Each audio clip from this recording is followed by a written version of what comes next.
Welcome to the Heartfelt Healing Hub podcast. I am Deanne, your host, frequency intuitive and energetic healing guide, here to hold space for transformation through sound, energy, and sacred storytelling. You're listening to Healed and Whole, Stories of Remembering, a special series where I sit with women who've walked through deep health challenges and emerged transformed.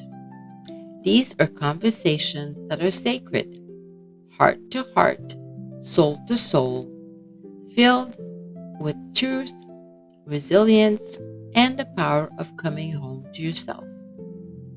May these conversations inspire your own inner healer to awaken. Let's begin. Hello, everyone. Welcome back to my podcast, Heartfelt Healing Hub. Today, I have the pleasure of sitting with Amanda Kirkland. So I will pull up her bio so I can introduce her properly. Amanda is a former VP of Real Estate Development who spent 20 years in senior leadership before moving into coaching and consulting. She now works with women to understand what's behind their overthinking and emotional reactions so they can step out of that autopilot that, yes, most of us are stuck into and respond to life with more clarity, self-awareness, and choice. And her signature program, I guess, is called it's called B.A.B.E. So Balanced, Authentic B.A.B.E. Extraordinaire. So welcome, Amanda. How are you? I'm good, Diane. I am good. Glad to be here. I'm pleased that you took the time to come and sit with me and have a chat. So absolutely. I love opportunities to get to know people. We get to know each other's stories and hope that something we talk about resonates with somebody listening or watching. That is the goal. So that being said, what would you like to share for your story or whatever it is that you'd like to share? Oh, geez. Where do I start? I wish I actually had a story to tell. Life has changed dramatically over the last, I'm going to say, dozen years. More so the last 4, but I guess about 12 years ago, I estranged myself from my parents and one sibling. I don't want to quite say that was a catalyst, but it definitely was starting to take me down a different road and starting to, I guess, lose some of the baggage I was carrying around. It was sort of a dysfunctional relationship I didn't want for anything growing up. However, what I believe now is I didn't get the emotional support that I needed I shouldn't say I needed, that children need. Mm-hmm. I mean, I strongly believe that there's others that may not, but anyway, as my bio said, I spent most of my adult life working in real estate development, loved it, had a passion for it. Also was in some very dysfunctional working environments. The common theme or thread is I was always trying to fix, change the problem or the person. And I ended up looking like the bad guy or the crazy one or the one that was being difficult. And the project I was working on was coming to an end. I was in my mid-50s and I had to decide whether to stay in the industry or figure something else out. I was not going to be able to match my, level, compensation, freedom, autonomy. COVID sort of shut us down. I had a year to start really figuring things out, and I fell into working with a coach on a business idea I had, and that led me to getting a coaching certification with another group called Avalon Empowerment, where a lot of the main focus is working with the unconscious mind. And your conscious mind is this, and your unconscious is the other 90%, and it runs the show without you knowing it. Mm-hmm. So I had to do all the work that I, asked my clients to do. And I had I had so many aha moments, understanding how I was showing up, why I was showing up the way I was. And at the end of the day, having to accept and try and make it a new mindset that you can't change other people. So that was kind of a little convoluted, but I will let you get a word in there. I'm good if I'm not talking, as long as the conversation. No, we need a break. We need they need to hear somebody else's voice. No, I understand that. That's interesting though. Like I don't want to pry here, but from your childhood, you said that obviously every child needs to have, like nourishment and just nurturing. So obviously, well, not obviously, but it sounds like you did not get as much as you would have needed, or when I first started going down the coaching road, and nothing's too sort of personal. I own my story. I don't bear any anger or resentment. Mm-hmm. It was what it was. They did the best they could with, what they were capable of. And, if you look at, I know friends now. I'm not a parent myself, well, a fur parent, but parents, I think today are so much more aware and concerned with not doing the wrong thing and doing the right thing. And some it's because they've experienced things in their childhood and they don't want their children to. When I first started, going on the podcast and sort of positioning myself as a coach, it was helping women rise above narcissistic relationships.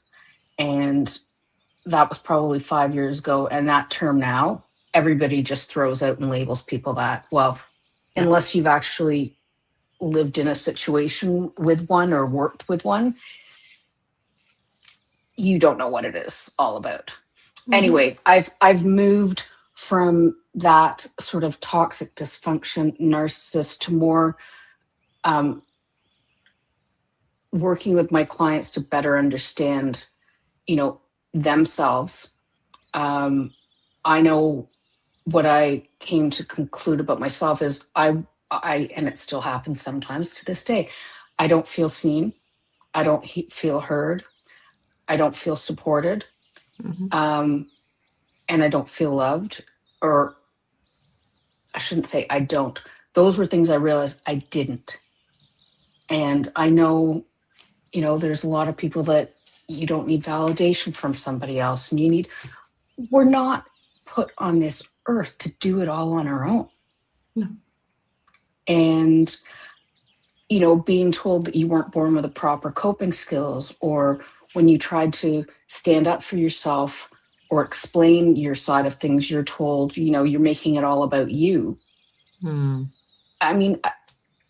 You're hitting brick walls all the time, and, not necessarily calling someone out for doing something bad, but it's like, hey, can you listen to me? So that's, with my clients, that's very important. I have a little postcard, and that's beautiful. Sort of a little business, but postcard size.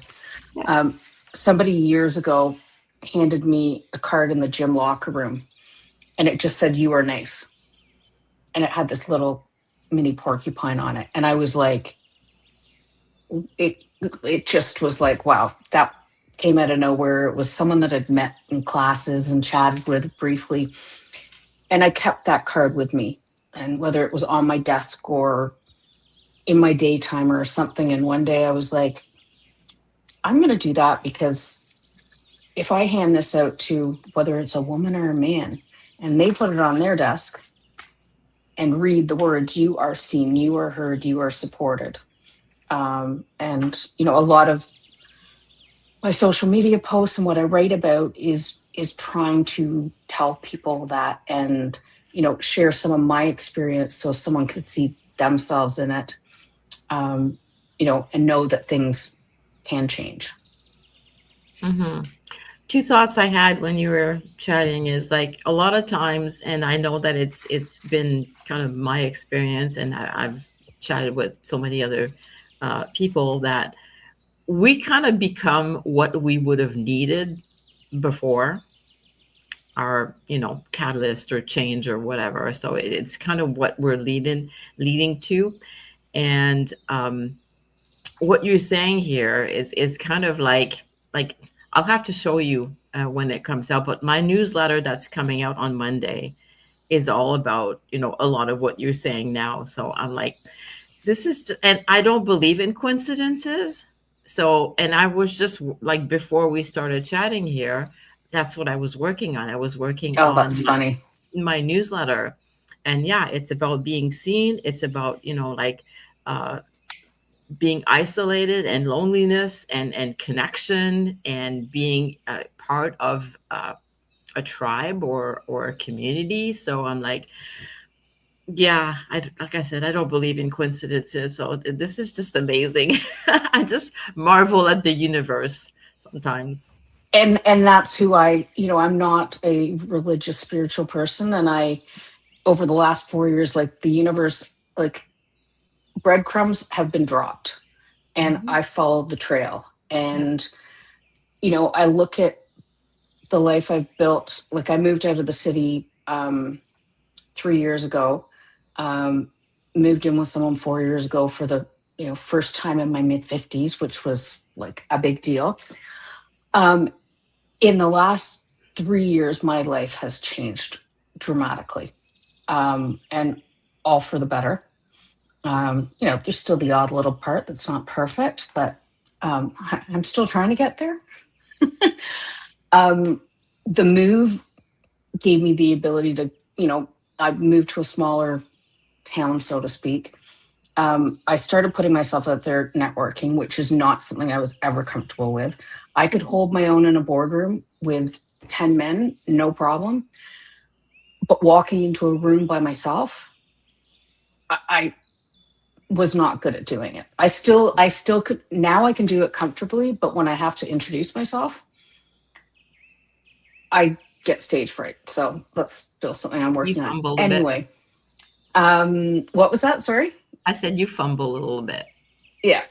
Yeah. I think I probably always will. I always say I'm messy and imperfect. That's just me. I have made some great connections, created my own new community, have some great friends. Um, for the first time in my life, like, I'm getting invited places. I'm not having to be the one bringing everybody together. And Nice. it's a really, really good feeling. And, Hmm. you know,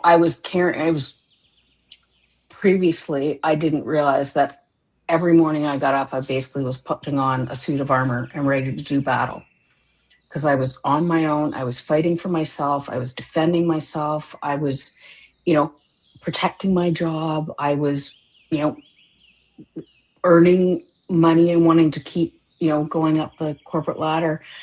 Um, I was great at what I did. Did everybody love me? No. But, you know, I would call people out. I would be combative with, you know, someone's behavior, not realizing there's a root cause to why they're showing up the way they are. And there's a Hmm. root cause to why I was showing up the way I was. So, Hmm. you know, I figured all that stuff out. So now, you know, and I don't like just talking about myself, but like energetically, I'm like, Amanda, do you realize what you're attracting now? Yeah. That's never happened in your entire life. Hmm. And I now, you know, can honestly say, like, the life that I have created for myself in the last 3 years is a really happy one. So, if anyone's listening out there right now and like struggling with things, no, I can't tell everybody just to leave a family, to leave a relationship, to leave a job. It's not that simple.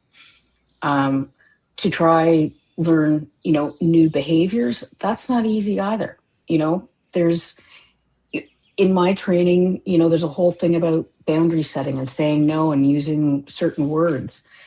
That doesn't, I can work with my clients in their situations, and those tools might not work with the problem they're having.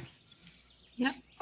So everything has to be very customizable. And I know, in my own life, I try to use some of those tools with, people close to me, and it just backfires and blows up in my face. Anyway, I digress. You didn't. It was all good. No, and it's true, because like a lot of times, as much as we want to and as much as we're trying, the people that are closest to us, they know us well, so they're, you're not an expert. You're just, Well, I remember my sister saying to me once, and this was like in my first year of doing the coaching, and I hadn't found my voice, my own voice. I was more repeating everything that I had been trained and whatnot. Yeah. And I remember, it didn't feel natural. Now I do have a different filter I look at everything through, which when people know you is kind of a bit difficult because they don't necessarily like that. But I remember my sister said to me something one day. She's like, I want my sister Amanda, not Coach Amanda. And they've kind of meshed into each other, but I've also, learned to, adjust accordingly. And,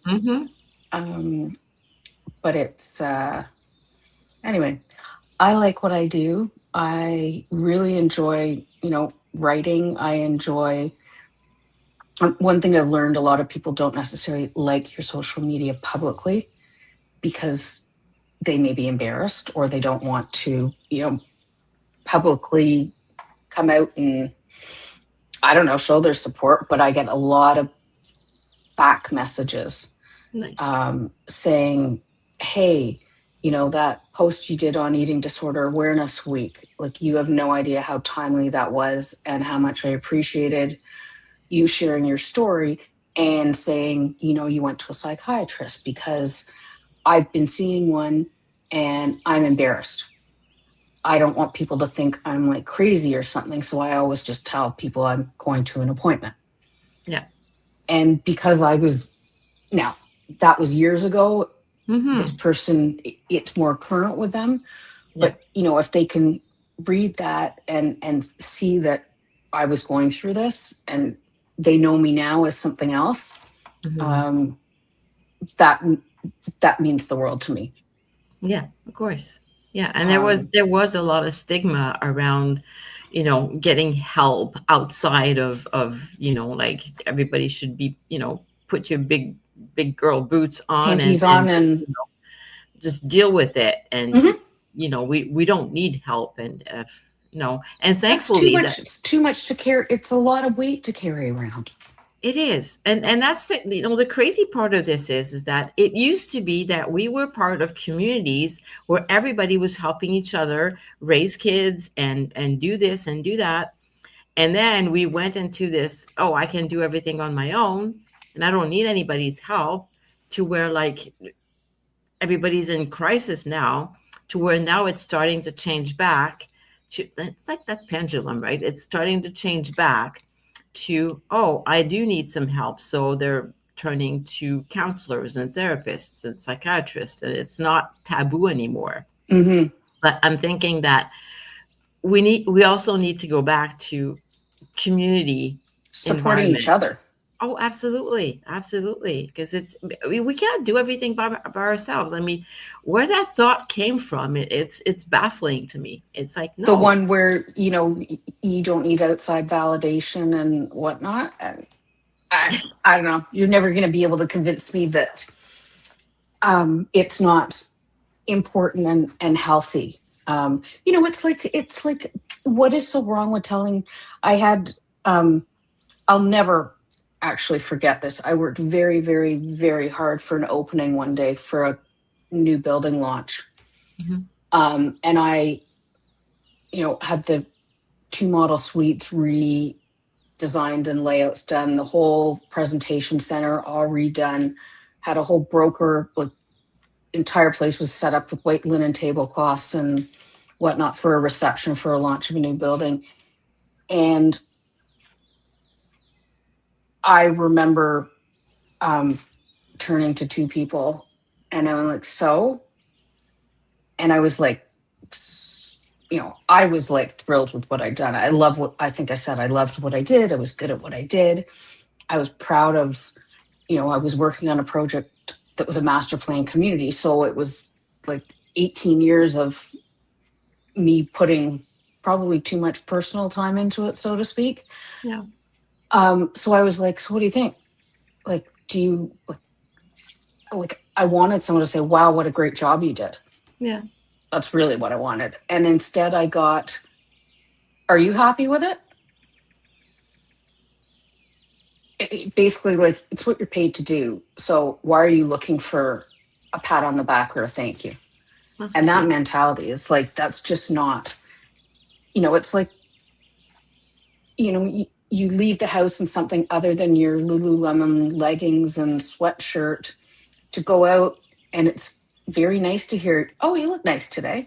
Not that it means you don't look nice other days, but Yeah. like compliments. And I mean, actually, it's funny because I just never underestimate the power of good morning texts, apologies, and random compliments. Mhm. And that can apply. That's not necessarily just romantic relationships. It's like, I think it was on Sunday, I got a, hey, sweetheart, how are you? Miss you, from one of my girlfriends. Just, I call her Sparkle Pants. I can't remember what she called me, something. But like, that little stuff goes so far. Yeah. I've said this before, it's on other episodes, and I'll say it again. It's those small little things that more often than not will count the most. I mean, the big things like Mother's Day's coming when we're recording this, like it's on the weekend. So, I mean, I love hearing from my kids because I do have kids. So, but I'd rather hear from them, spontaneously during the year, not just on Mother's Day. Because I mean, Mm-hmm. yes, Mother's Day is great. I love hearing from all of them, but I'm like, I'm still your mother, the other 364 days of that year. So, and they do, they're really good, but it's like I said, it's those little things, those little good And they don't morning. cost anything. No, they don't. And even like I love doing this myself too. Like I love it, especially my favorite thing to do is do things for other people that I don't know totally anonymously, or do some things Oh, that I know and not tell the person that like I what? did it. And it's like I don't care if they notice or not, but it's just like it's just for my own satisfaction. I don't care if they know, but it makes me feel good. It's for I me.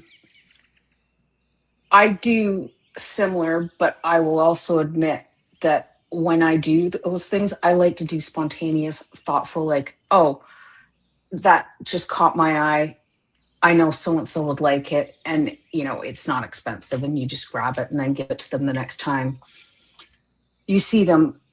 I will say I still like to get a thank you or whatever. I think I'll always be like that, but that is, I don't know why I haven't read that book, the What's Your Love Language, because Hmm.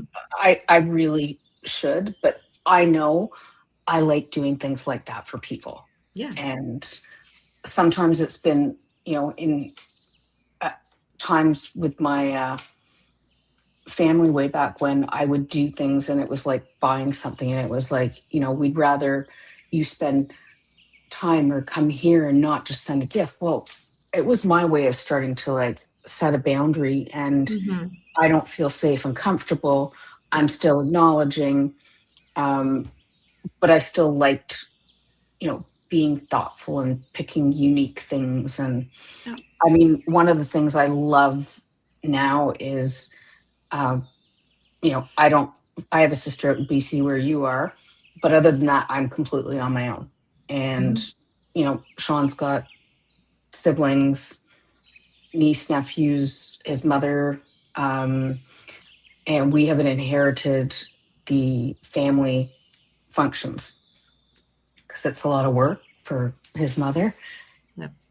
And I have started coming up with very unique and cute themes or ideas for Easter, Thanksgiving, Christmas table settings. Nice. So at Christmas, everybody had a little reindeer with their name personalized, embroidered on it.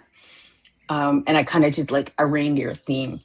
I had, at Easter, I had little chicks done with everybody's name on them, or bunnies, chicks or bunnies, I can't remember. But they were just things I found on local Facebook groups, and I'm supporting local. I love doing that stuff. And they all get, like, even as adults, grown adults, everybody gets a damn kick out of it.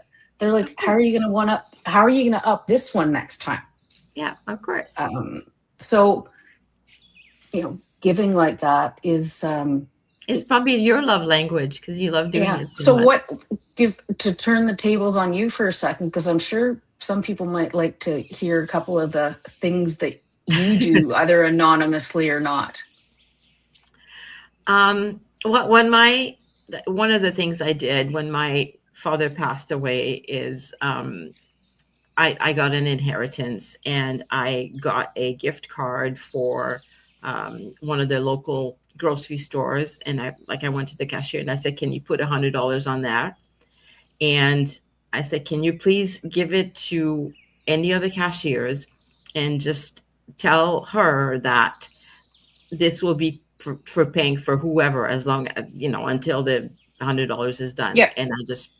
And she asked me, said, do you want your name on there? And I'm like, nope, just. So that's one thing I do. Or sometimes, like I said, I'll just do little things for people, whether they know it's me or not. Like I'm moving away now. I'm moving, like I've mentioned to you before. I'm on the mainland in BC. I'm moving back to the island, but I was living at a friend's for 4 years, and I would do stuff around the house, not say anything at all that I did it. But for me, it was just like, I mean, he would know that I was doing it because there's nobody else in the house. Mm-hmm. But, you know, I was just doing it, whether I wasn't telling him. I just did it because I wanted to. So, I just love doing little things, or sending messages to friends and, you know, just thinking about you, sending a hug. And yeah, I did that to my cousin in England yesterday. And I obviously sent it to her at the right time because she was not having the best of days, so to speak. yeah. So we had a little exchange, and I'm like, remember, I'm there. And she's like, I always forget you are, because geographically you're so far away. Yeah. I saw something once and copied it myself. It was when I was living in Toronto still, and I was downtown, and I saw somebody open their car window and hand a little Ziploc bag and something else to homeless, you know, someone on the street. Yeah. And I went home, and I had extra. There were socks I'd bought that were too big. I had some loonies and toonies. I think they'd given the person a bottle of water. I had some chocolate. Anyway, I took 5 or 6 items, put them all in a bag, put them in my glove compartment or whatever it was. And the first time I gave something to someone, it was someone sitting outside the liquor store in a wheelchair. Went back to my car, handed it to him, went back to my car and sat and watched the sheer joy as he ate a piece of chocolate. Yeah. But I got, you know, and I shared that I did do that. when I share I do something like that, it's not that I do not want validation for. I share because I'm like, it's a good story and it makes me feel good. And then somebody else might go do it because I copied someone. Yeah.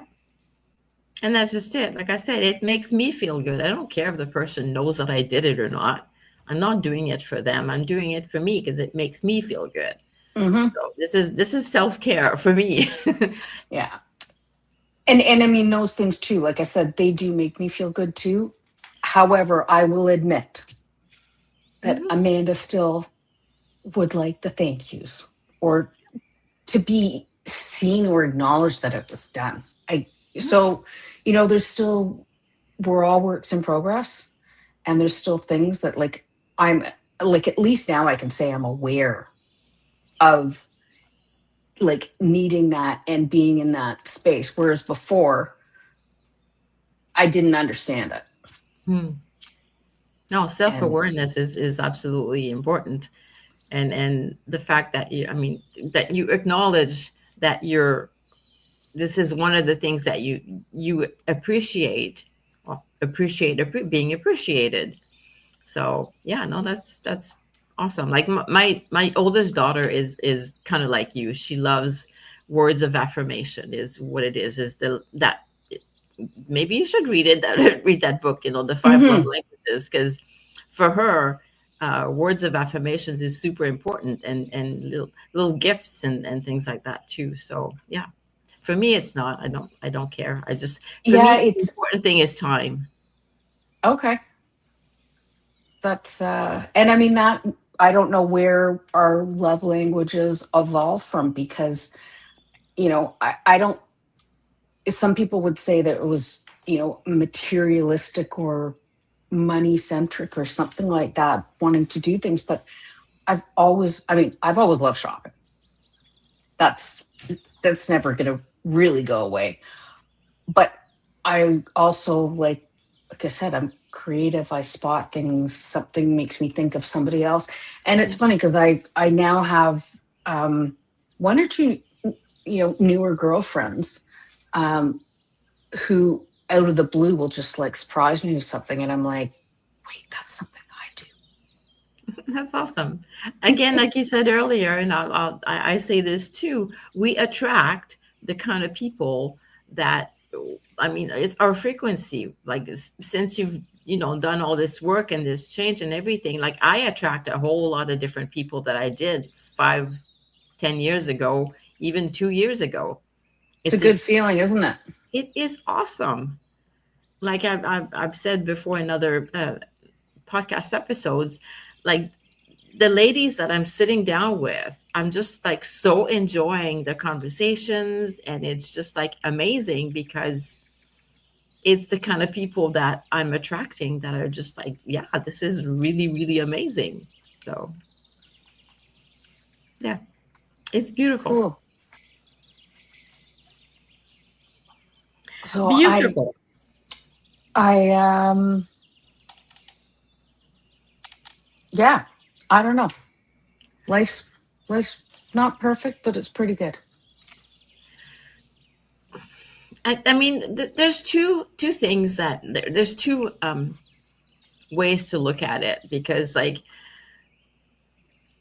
yeah, you can say nothing's perfect or we're not perfect, but according to who? I mean, like what? Well, we set our own bars and standards, and I know expectations. I know, but I think you're perfect, and I think everybody's perfect. So it's not like, yes, we continue evolving and changing, and as we get older, hopefully we're getting wiser, but it doesn't mean that we're not perfect now. I mean, I don't know. I just finished calling myself messy and imperfect. So yeah, I know. I heard you, but I'm going like when you said that, I'm like, I disagree. That was my thought. Fair enough. Well, thank you. Yeah. I just think we are perfect as we are. So it's like, yes, and sometimes there's things that we don't like about us. There's some things there's things that we do or we say or You know what part I think is perfect? Like this part here. And that, like, I know for myself, and that's probably why I still struggle with wanting some of this like reassurance, or because like everything I do and have done at the end of the day really was coming from, and this gets me sort of all like choked up.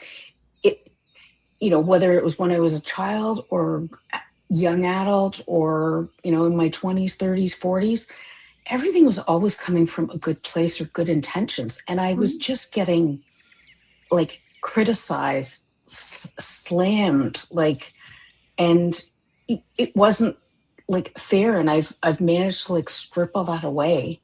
And when I was writing certain things a while ago, I used to say, well, I mean, it's still true that, we come into this world as these innocent little babies, and then the world gets its ugly teeth into you. And I like to say I've gotten myself back to where I was before all the shit happened.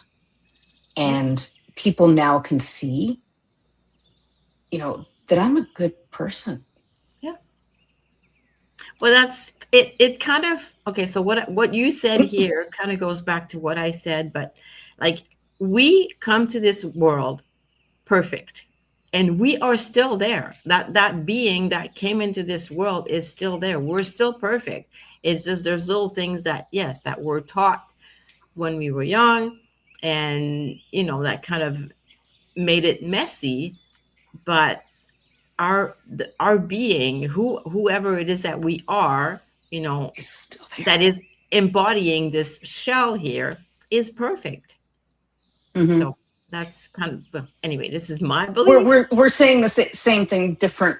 Exactly. Yeah. Exactly. So, well, that's anyway, this has been a lot more lighter, and you never know where these conversations are gonna go. No, and that's what I love about it. It's like, I just let it flow. I just, whatever comes out is meant to come out, and that's the beauty of it. Any words of wisdom that you would like to share with anyone here? It's so simple, and it's easier said than done. But I think, my main, a couple, I should say, the first thing is what I was saying before, like, you are seen, you're worthy, you are loved, that message.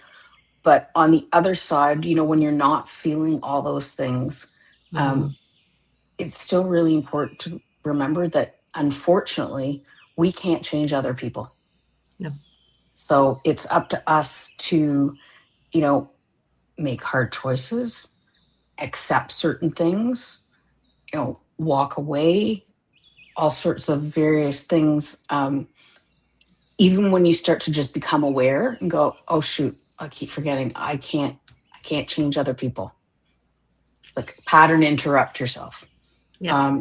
And it will become easier. But, I know I go through, well, we all do. We can accept that and still want a situation to change, and then remind ourselves that we're not going to be able to, and that not everybody wants to work on themselves. Not everybody is ready to. And there's people that like never will because they've got blinders on. I mean, I estranged myself for certain reasons, and I didn't even know at the time, like, the dynamics that had actually been going on, and didn't understand, why my mother was showing up a certain way, for example, and that it went back to like her mother and, generational stuff. And I get all that now, but even had I tried to explain these things to them, it would have just, I probably would have been told I was making it all about me again. So, you know what? I'm on my own and happy, and yeah. So happy Mother's Day to you on Sunday. I know this won't be airing until after Mother's Day, but hope you're surprised with something lovely. Yeah, I like I said, as long as I hear from my children, that's all I want. I'm time is my big love language. So, and my kids know it. Well, that's I've made good. it quite clear. Good for you. Yes. Well, it's self-care, right? We got to look after ourselves, and whatever nourishes and nurtures us, then that's important. Yeah, and mine today before we met was going and meeting, a friend for lunch and Yeah. going for a walk, and she bought me a Starbucks, and Nice. yeah, and I've got the ability, and I'm grateful that I can do that. So now, and it's actually, not living in the big city and being Hmm. able to just be in sort of smaller neighborhoods and communities and get to know them and explore them is really, I'm thoroughly enjoying that. Yeah. Yeah. I'm not a city girl, so I love smaller communities. Well, I was. So when I moved here, one of my friends from the city came to visit, and she's like, okay, before we even start having a conversation, how the hell did Amanda Kirkland end up in, Waterdown, Ontario? Like, I was just the ultimate downtown city girl. Grew up midtown Toronto, moved downtown, lived there for, 20 some odd years. Um, and nope, love it now. Awesome. Awesome, awesome. Well, I greatly appreciate you taking the time to come and chat with me today. It's been a lot of fun. I really am grateful. I know the conversation kind of went all over the place, but I know. I hey, love it. And that's like I said, I just let it flow wherever it needs to flow and just well, I can't wait to watch the recording. hmm. Well, as I said, thank you. And I will have all your bios and links and everything in the show Awesome for notes. how So someone can reach out to me if they're interested. That's correct. amazing. Awesome. Well, thank you, Diane. Thank you. Thank you for spending time with us inside the Heartful Healing Hub. If this story moved you, please consider sharing this episode or leaving a comment. Your words help others find this sacred space. If you or someone you love has a healing journey to share, we'd love to hear from you. And finally, if you would enjoy a gentle way to unwind after listening, visit the show notes to download your free tea ritual guide, Sip and Soften, a soul-soothing gift to nourish your inner healer. Until next time, be kind to yourself and trust what has always been within you.